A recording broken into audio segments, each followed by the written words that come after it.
नमस्कार दोस्तों, स्वागत है आपका आपके अपने चैनल ऑलवेज विद यू में। दोस्तों, मैं आज आपके लिए उत्तराखंड और ऑल इंडिया की करंट अफेयर्स लेके आया हूँ, जिसमें मोस्ट इम्पोर्टेंट क्वेश्चन आपको देखने को मिलेंगे जनवरी मंथ के, कि जनवरी मंथ में भारत में और उत्तराखंड में कहाँ पे क्या हुआ था। ये पार्ट 1 है, क्योंकि इसमें थोड़े से क्वेश्चन लेके आया हूँ। फिर पार्ट 2 में जो आपको पूरी वीडियो में जो है जनवरी मंथ की करंट अफेयर आपकी कंप्लीट हो जाएगी। मोस्ट इंपोर्टेंट करंट अफेयर्स आपके रहने वाली हैं, चाहे आप उत्तराखंड जनरल सेवा सेना की तैयारी कर रहे हो या चाहे फिर आप जो है उत्तराखंड लोक सेवा आयोग की तैयारी कर रहे हो। बढ़ते हैं अपने आज का पहला प्रश्न की तरफ, जो कि है भारत की पहली तटीय और वेल्डर पक्षी जनगणना कहाँ प्रारंभ होगी। तो ये हाल ही में कहाँ पे हुई है? गोवा में हुई है, गुजरात में हुई है, महाराष्ट्र में हुई है या फिर जो है उत्तराखंड में हुई है। तो इसका दोस्तों सही आंसर है वो है ये गुजरात। ये गुजरात के जो हुई है जामनगर, ये गुजरात के जामनगर में जो है हुआ जनगणना जो है प्रारंभ होगी। बढ़ते हैं दूसरे प्रश्न की तरफ। पढ़ते हैं दोस्तों दूसरे प्रश्न की तरफ। दूसरा प्रश्न आपके पास है, भारत सरकार ने सकल घरेलू उत्पाद यानी जीडीपी की गणना के लिए कौन सा आधार वर्ष अपनाने की घोषणा की हुई है। तो हाल ही में जो है भारत सरकार ने 2022-23 जो आपके पास 2022-23 है, इसे जो है आधार वर्ष जो है अपनाने की घोषणा की हुई है। यहाँ पे आप अपनाना लिख देना, सॉरी दोस्तों मिस्टेक हो गई। तो बढ़ते हैं हम अपने अगले प्रश्न की तरफ। अगला प्रश्न है हमारा, हाल ही में 31वां राष्ट्रीय बाल विज्ञान कांग्रेस 31वां राष्ट्रीय बाल विज्ञान कांग्रेस कहाँ प्रारंभ किया गया। तो आपको बताना है मध्य प्रदेश में, गुजरात में, उत्तराखंड में या दिल्ली में। तो दोस्तों इसका सही आंसर है मध्य प्रदेश। हाल ही में जो है मध्य प्रदेश में 31वां राष्ट्रीय बाल विज्ञान कांग्रेस जो कि इसका प्रारंभ किया गया है। बढ़ते हैं अपने आप चौथे प्रश्न की तरफ। चौथा प्रश्न आपका है, मेजर ध्यानचंद खेल रत्न पुरस्कार 2024 से किसे सम्मानित किया गया है। तो इसमें आपके पास है दी मुकेश, मनु भाकर, हरमनप्रीत कौर। तो इसका जो सही आंसर है दोस्तों वो है उपयुक्त सभी। इन्हीं सभी को जो है हाल ही में मतलब 2024 में जो है मेजर ध्यानचंद पुरस्कार से सम्मानित किया गया है। प्लस इसके साथ और एक हैं जो कि हैं परवीन परवीन भी को भी जो है 2024 में मेजर ध्यानचंद से सम्मानित किया गया है। बढ़ते हैं अपने अगले प्रश्न की तरफ। पांचवा प्रश्न आपके पास है, हाल ही में इसरो किस रॉकेट से अपना 100वां मिशन लॉन्च करेगा। PSLV-C16, PSLV-F16 या GSLV-F15, इनमें से कोई नहीं। तो इसका ऑप्शन नंबर जो आपके पास होगा वह सी सही होगा, जो कि है GSLV-F15। और वो होगा कौन? वो होगा आपके पास मिशन जो है NVS-02 के नाम से जो है वो लॉन्च करेगा। बढ़ते हैं हम आपके अगले प्रश्न की तरफ। अगला प्रश्न हमारा है छठवां, हाल ही में चकरपुर स्टेडियम का लोक अर्पण किसके द्वारा किया गया है। तो ये चकरपुर स्टेडियम जो है उत्तराखंड में बना हुआ है। योगी आदित्यनाथ के द्वारा, नरेंद्र मोदी के द्वारा, पुष्कर सिंह धामी के द्वारा या इनमें से कोई नहीं। तो इसका जो सही आंसर है वो है आपके पास पुष्कर सिंह धामी। ठीक है, तो जो पुष्कर सिंह धामी है, पुष्कर सिंह के द्वारा धामी के द्वारा इसका लोकार्पण किया गया है और वो किया गया है आपके पास खटीमा उधम सिंह नगर में। ठीक है, खटीमा उधम सिंह नगर में। और इसमें आप एक और इम्पोर्टेंट पॉइंट जो आप नोट करके लिखें, वो आप ये लिख सकते हैं कि जो 38वां राष्ट्रीय खेल उत्तराखंड में हो रहा है, उसमें जो है यहाँ पे जो है कौन सा मलखम, ठीक है, मलखम प्रतियोगिता का जो है यहाँ पे क्या किया जाएगा, आयोजन किया जाएगा। ये इसमें आप मोस्ट इंपोर्टेंट क्वेश्चन यहाँ पे आप इसके बारे में अदर फैक्ट लिख सकते हैं। बढ़ते हैं हम आपके अगले प्रश्न की तरफ।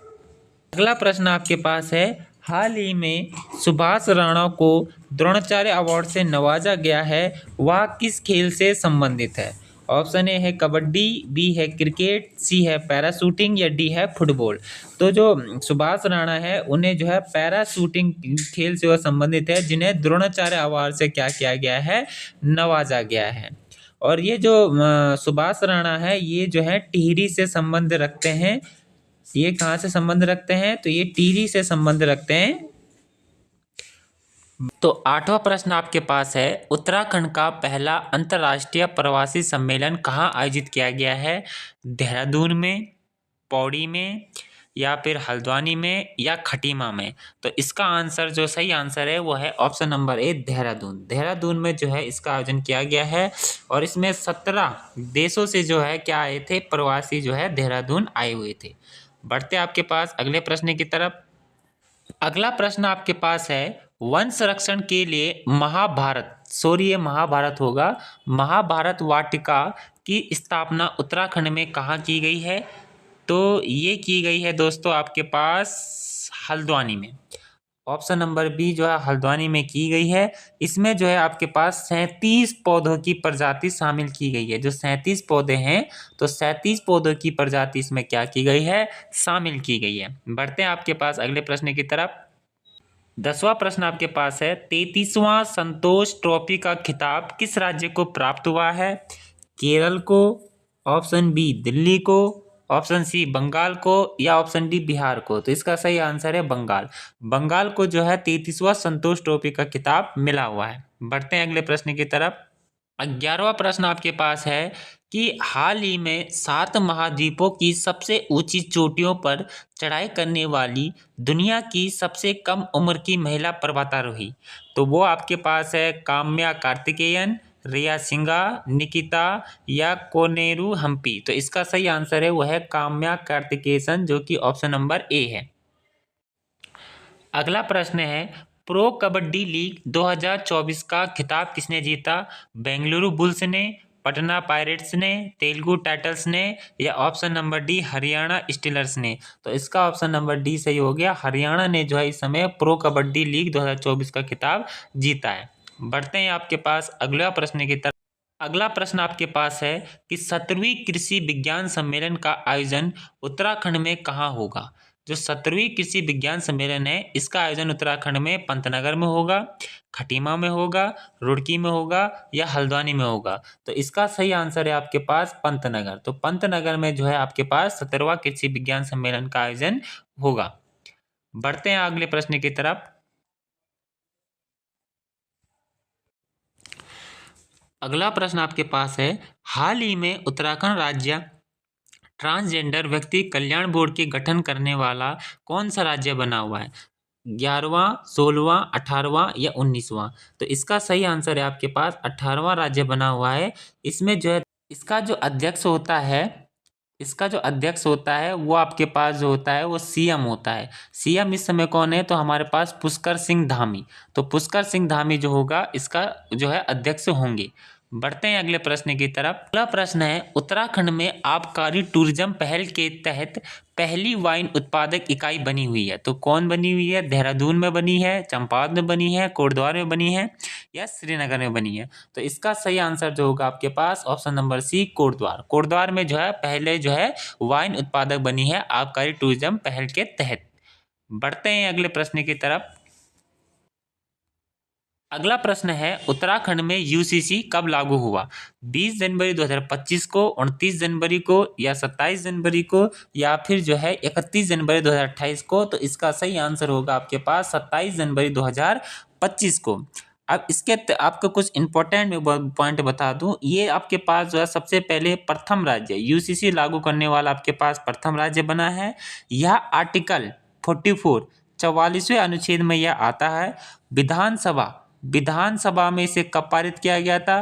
तो विधानसभा में जो है इसे 8 फरवरी 2024 को जो है पारित किया गया था। और राष्ट्रपति स्वीकृति जो इसे मिली थी वो मिली थी इसे 8 मार्च 2024 को।